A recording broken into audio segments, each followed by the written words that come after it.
And Trump has received a peace prize. I almost said a Nobel Peace Prize. No, it's not a Nobel Peace Prize. That one was given to somebody. I don't necessarily care. And I don't think we should care about this particular prize at all, because I think there is a very flawed assumption when it comes to dealing with that or when it comes to awarding it. I mean, just go look at some of the people in the past, like Yasser Arafat, for example, that have received it, and we'll talk about the concept of a peace prize or even specifically Nobel Peace Prize a little bit later.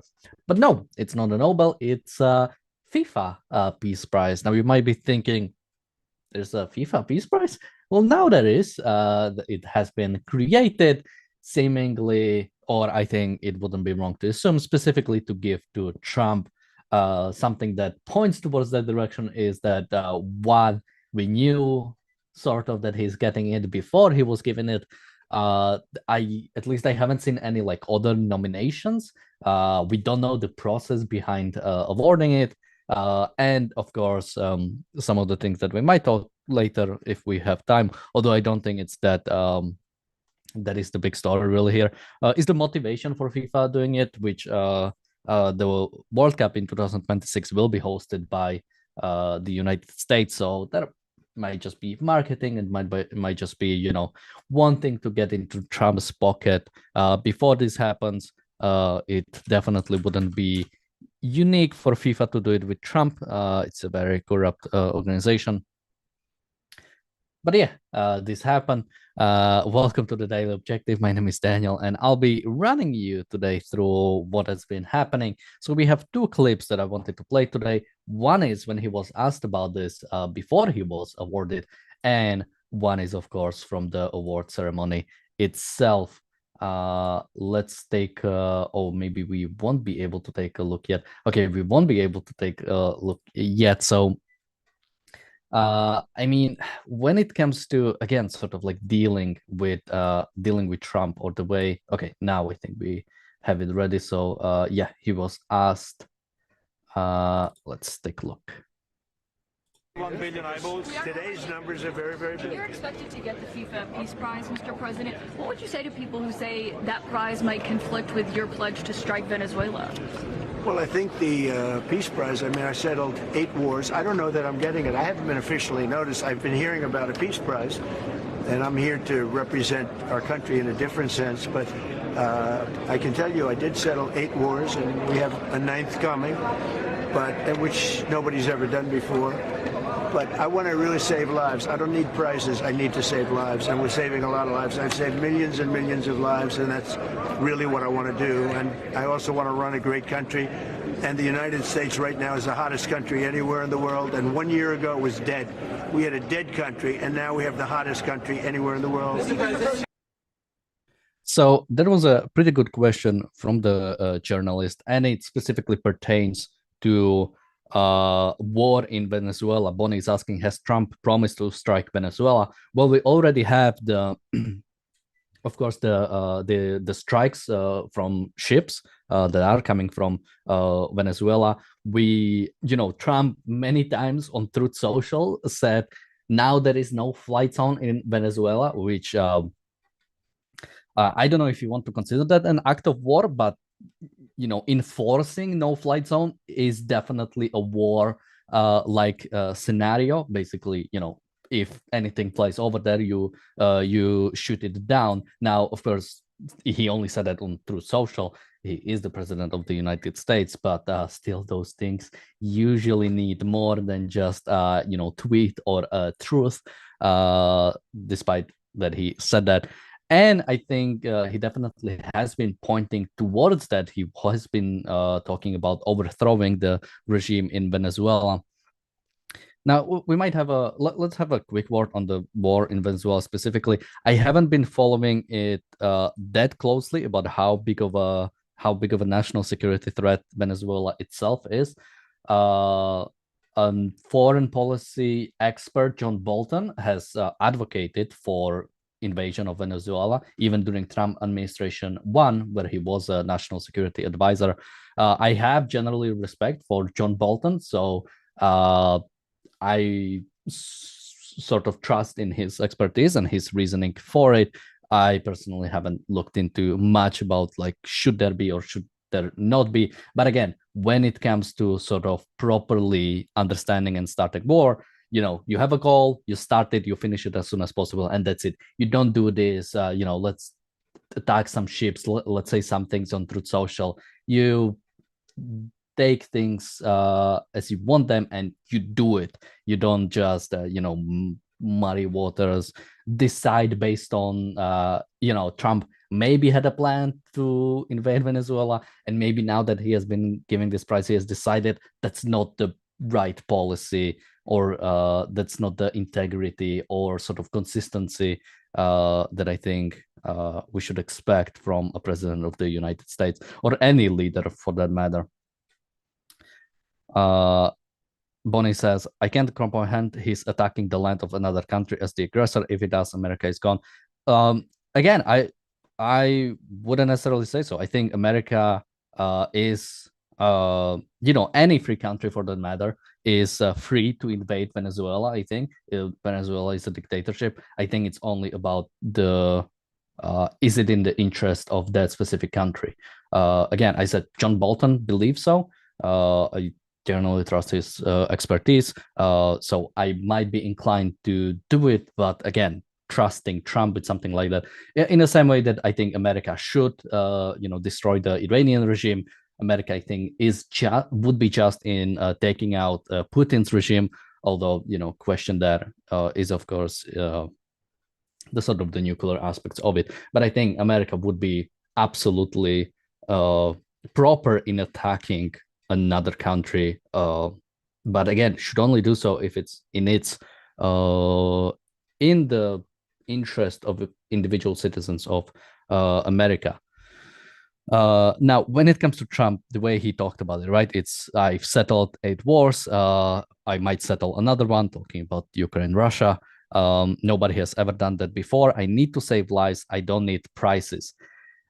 And again, this is like another example of the second-handedness, right? I don't need prices. Trump is somebody who doesn't shut up about the Nobel Peace Prize, about how he should get it, about how every time he does some, deal with some country, it's I should really get a Nobel Peace Prize for it. So don't give me this, I need to save lives. I don't need prices. He wants prices. I mean, we'll watch the video when he receives it.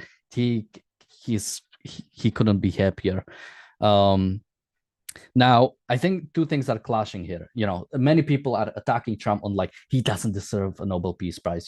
He is committing war. He is not committing to peace. He attacked Iran, or he is attacking Venezuela. He might invade Venezuela. And on and on about how he doesn't deserve a Nobel Peace Prize. But I think there is a different thing happening. A peace in itself, sort of isolated, is not good. Peace needs to be properly understood. We could analyze all of the 8 wars that he says he sort of brought peace to, but I think there's 3 important ones. 2 of the ones that he says he settled, and 3rd one that he is planning to settle. So we have Israel and Hamas. I think he played a role in that. I don't think that can be denied, but that's not good.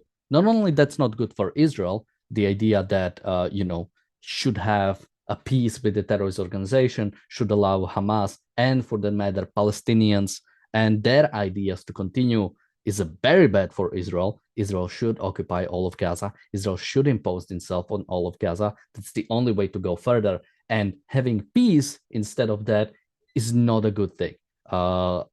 It will bring more pain to Israel. It will bring more pain to Israelis and Jewish lives across the world, and it will be bad for the rest of the world. I don't think America benefits from peace in Gaza. I don't think, Americans were kidnapped on October 7th. American lives were taken, and American lives are threatened by Hamas, by Palestinians, and secondly, Iran, which is the second piece he takes credit for, that Trump broke peace between Israel and Iran. Now, I don't even know what peace he is referring to. There is no official ceasefire as far as I'm concerned. There is no official peace deal. That hasn't been, that we just stopped attacking each other. If people go back Um, if people go back and look at it, Israel attacked, took out all of the air defenses of Iran, striked inside of Tehran. We've covered that. We did a 7-hour show when it happened. It was a great thing to see. And later, amazingly, something I wouldn't expect a year ago, Trump attacked Iran. I would never believe that. If somebody told me Trump will attack Iran, I would say maybe I'd say there is like a slight chance, but I wouldn't put much stake towards it. But he did that. He attacked Iran. Afterwards, Iran attacked American base in Qatar, and then it sort of fizzled out. Nothing happened afterward. One, that it's not a peace, and two, that's not a good thing. Iran is still a threat to America. Iran is a friend of every enemy of America. Iran is a friend of China. Iran is a friend of Russia. They're helping each other. Iran funds Hezbollah, Hamas, Houthis. They are an enemy. Broking peace with them is not a good thing. You might as well, if Trump was going to do this, why even, pull out of Obama's Iran nuclear deal? Might as well keep it in. They were not enriching technically, or at least we didn't know about it. So why not just stay there? Instead, he pulls out, then he does nothing, and now he, brags about peace, which is basically just Obama deal. Well, it's not even, right? Because we don't have a deal. And third one is, this one hasn't been broken yet, but the potential of Ukraine and Russia. That is not good either. If peace is broken there, at the very least, in the way that is being portrayed as right now, where Ukraine gives up all the territory and it will commit to not joining NATO. It will commit to basically not have any security guarantees, guaranteeing another Russian invasion. That wouldn't be a good thing either. So peace in itself is not good. Deborah says Iran was enriching uranium, just not an official site. Yeah, that's a fair point. Even during Obama, like officially, yeah, their enrichment wasn't going there, but I think we later found out that it absolutely was. And of course, there was a problem with them not even allowing certain people into the sites. So yeah, I don't think that was a good deal. I'm just saying, if you were going to have a deal anyway, why even pull out of there? Bonnie says Trump wouldn't be attacking Venezuela to remove a dictatorship. He approves of dictatorships. He would be doing it for his own grandizement. Best interests of US citizens aren't arbitrary, not whim. Yeah, absolutely. I mean, that's why, I think there might be a proper reason to take out the dictatorship in Venezuela. But yeah, unfortunately, I don't trust Trump. I don't trust any president for doing so. Right? Go back to the past presidents. Nobody has fought war properly. So I definitely wouldn't be for starting more that are just gonna be the same kind of thing. So this is the big thing, right? It's the idea of Trump getting a peace prize or not, that doesn't matter. Him focusing on it, people focusing as if peace is the ideal, that's the number one goal, ignore everything else, just go for peace, that is also a problem. Now let's take a look at him actually receiving the prize. Please welcome the very first winner of the FIFA Peace Prize, the 45th and 47th President of the United States of America, Mr. Donald J. Trump. Please.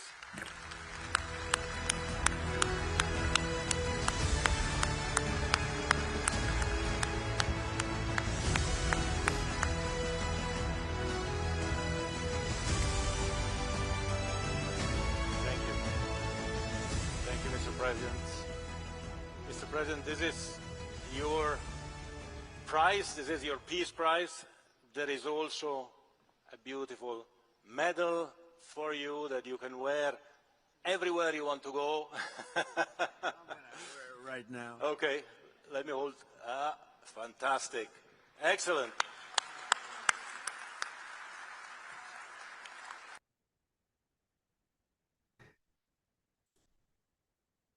Yeah, I don't know. Again, this is like a skit. He picks it himself up, puts it on himself. Um,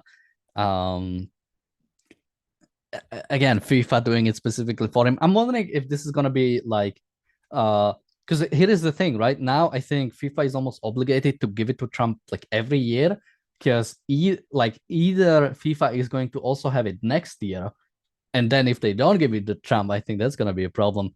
Or they want to do it again, which is also kind of weird, but whatever. I don't think somebody asked what's FIFA. I don't know what exactly FIFA stands for, but it's a football. Is it football?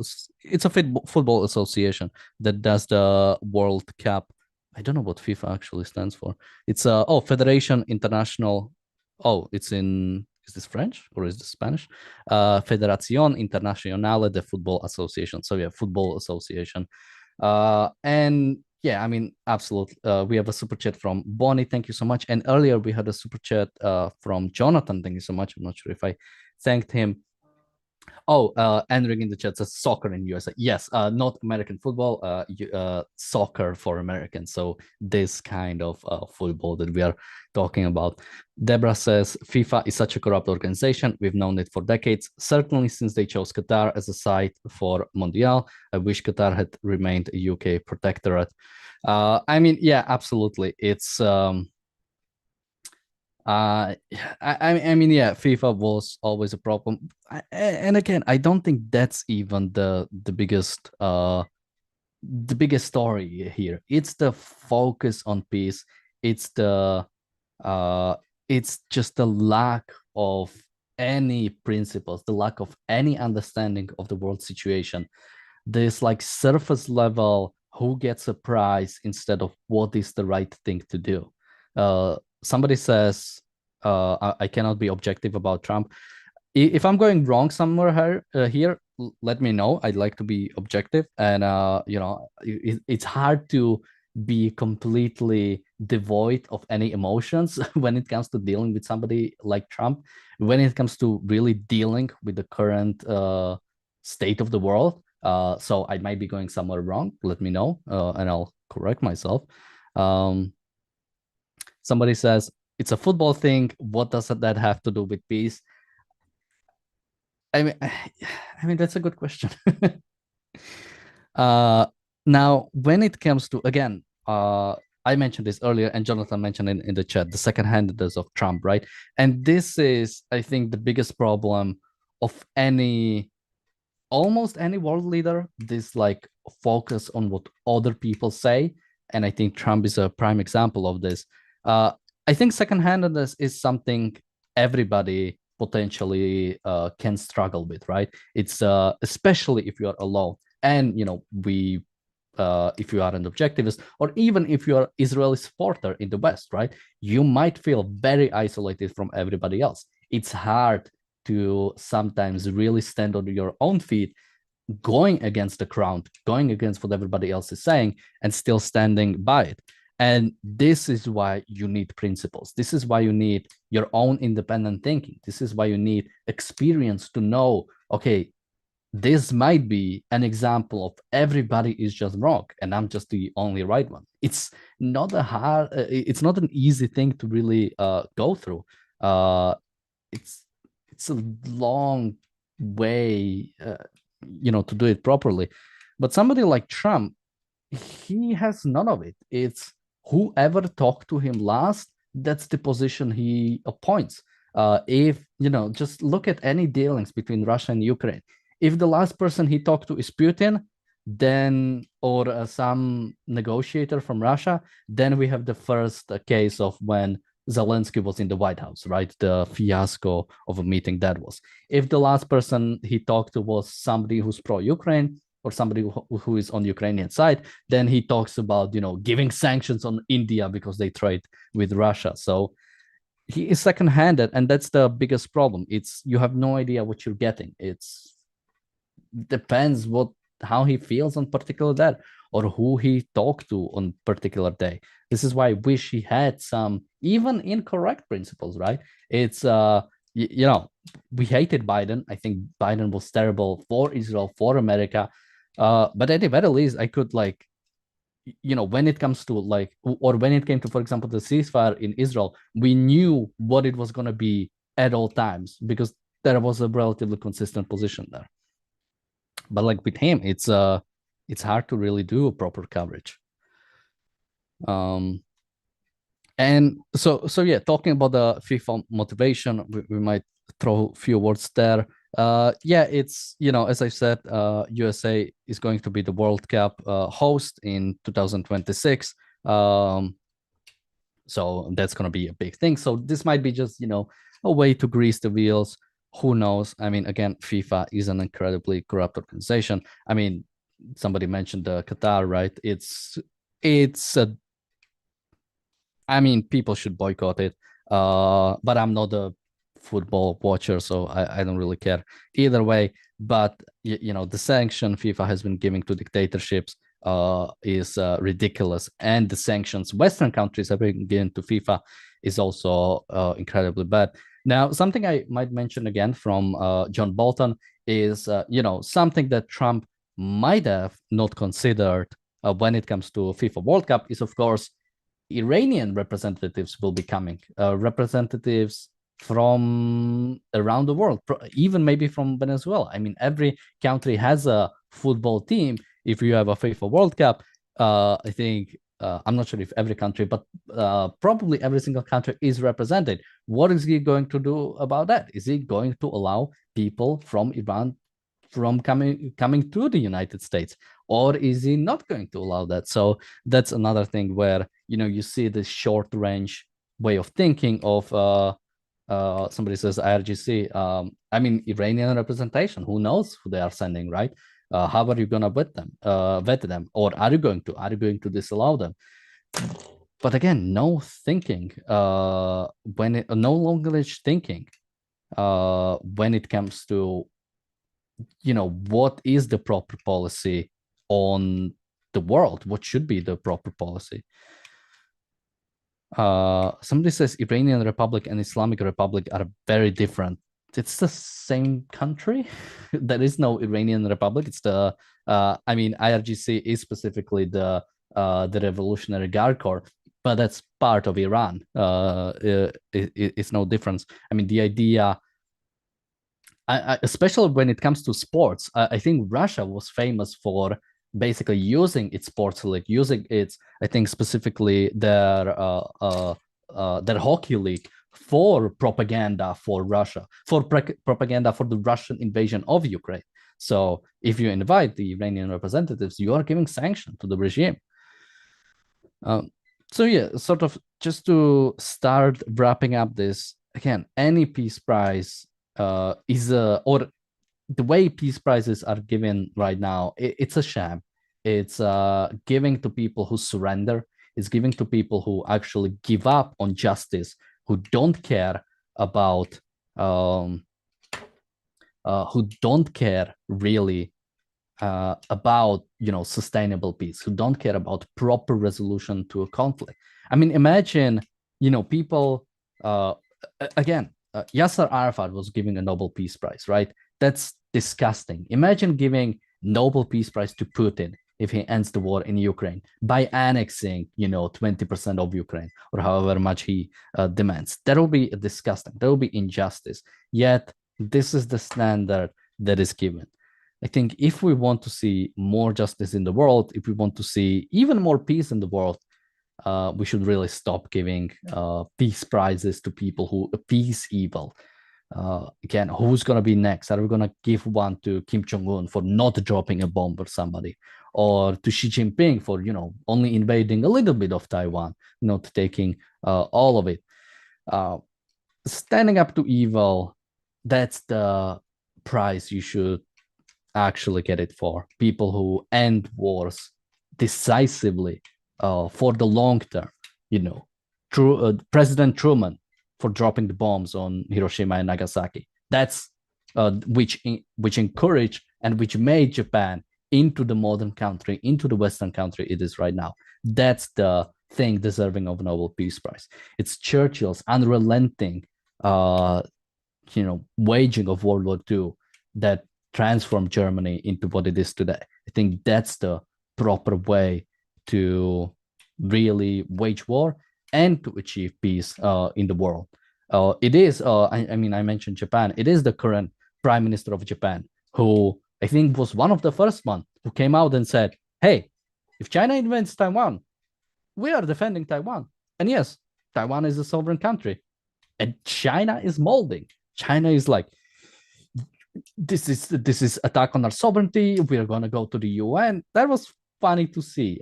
China is like panicking because Japan said Taiwan is a sovereign country. The Japanese Prime Minister said Taiwan is a sovereign country, and the Japan would defend Taiwan from Chinese invasion. That's the kind of thing we need to see more. It's calling out evil. It's not playing with it, and being strong when it comes to engaging with it.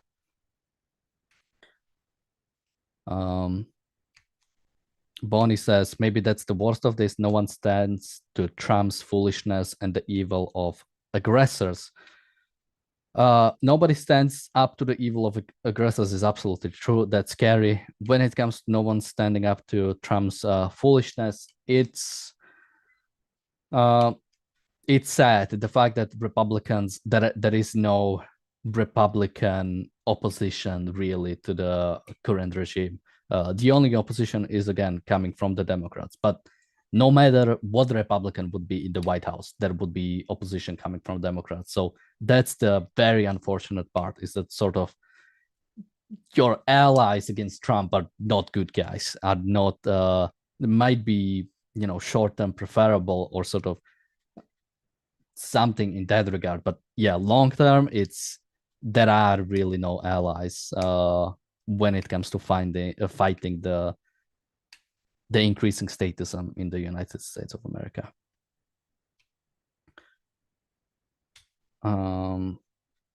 Well, with that, I'd like to thank everybody for joining me today. I'd like to mention that we, of course, have the Irreplaceable Spark conference coming up.